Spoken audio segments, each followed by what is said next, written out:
You know, he saved my life once. This guy swims up out of nowhere, guides me up like an angel.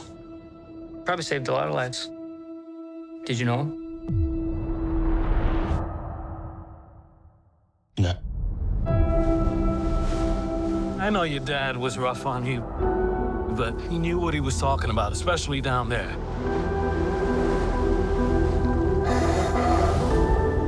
In the ocean, predators have all the advantages. So what options does that leave prey like you?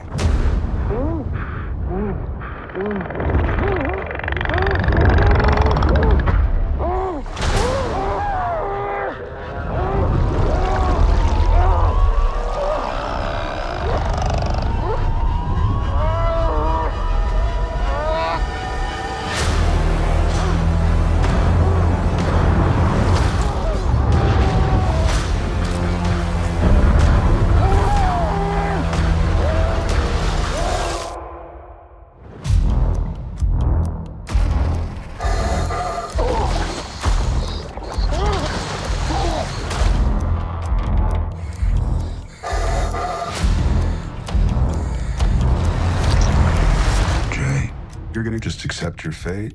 No. I wanted to pass on things I knew. So when it matters, you'll know what to do.